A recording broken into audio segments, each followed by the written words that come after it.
Hi everybody, my name is Bob Ferguson. I'm your Attorney General. Hope you're having a great time at the Young Democrats annual convention. I'm really sorry I can't be there, but I'm sure you're having a great time. I did want to share a few thoughts on money in politics, and I have some thoughts on that in my role as a candidate for a statewide office, where outside money came in and played a big role in my campaign, and also as Attorney General. And this week, as many of you know, the U.S. Supreme Court announced a 5-4 decision that struck down a federal campaign finance law. This follows on the heels, of course, of Citizens United and other campaign finance cases we've seen all around the country.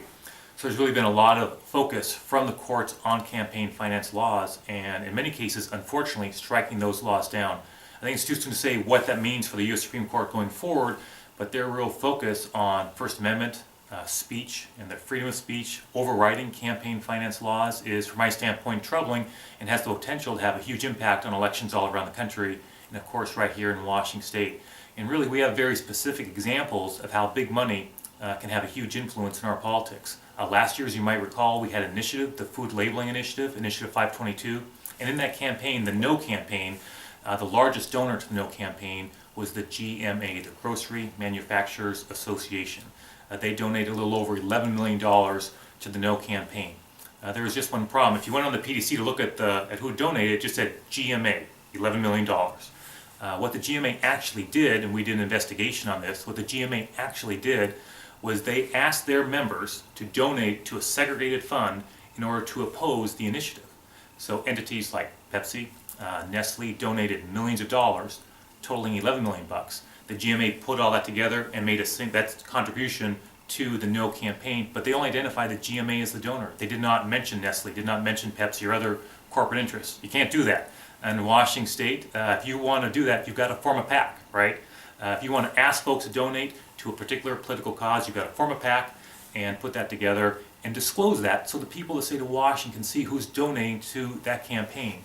What's worse, when they did this, we actually have documents from our investigation. I'm not making this up. There's actually an internal document in which an employee from GMA makes a note saying we want to better shield you, the donors, the members of the GMA, from public scrutiny in Washington State. This case is the largest amount of dollars concealed in a Washington State campaign ever, by several $million. And not only that, they set about to do it purposefully, to shield their identities from you and the voting public, and that's not right. So I filed a lawsuit against them a few weeks before the election. Fortunately, they did disclose those names, but what they've now done is the lawsuit's going forward. I want a large penalty for their behavior. They've now sued the state and myself, actually, and their claims involve that they are seeking to have those campaign finance laws declared unconstitutional. They're asking the court in Thurston County to declare Washington State, some of our key campaign finance laws, unconstitutional. They're powerful interests and they do not play by the rules, and it's my job to hold them accountable. But it's an example of how huge money can play a huge role in our politics here in Washington State. And I had some experience on the campaign side with the influence of outside money. As some of you may know, when I ran for Attorney General in 2012, a PAC that actually was created by Karl Rove spent $3 million in negative ads against me here in Washington State. This PAC is specifically created for AG, Attorney General campaigns all around the country. And believe it or not, that $3 million was the most money this Karl Rove PAC had spent in any Attorney General race anywhere in the country ever. They really invested heavily in Washington State. And it was all negative ads, as you might imagine. Well, I managed to win that election, even though I was outspent 2-1. And it was not because I had the most money, obviously, but what I did have was really strong grassroots support, especially from young people all around the state. And that energy and that passion really made a huge difference and was decisive, I'm convinced, in my election. And so my point is that it's easy to get discouraged with the influence of big money. It's easy to get discouraged by the direction the U.S. Supreme Court is going and striking down campaign finance laws. But I guess I just want to leave you a thought that you can make a difference to overcome that. Money is important in politics. There's no doubt about that. But it's not as important as grassroots politics. It's how I got my start in politics.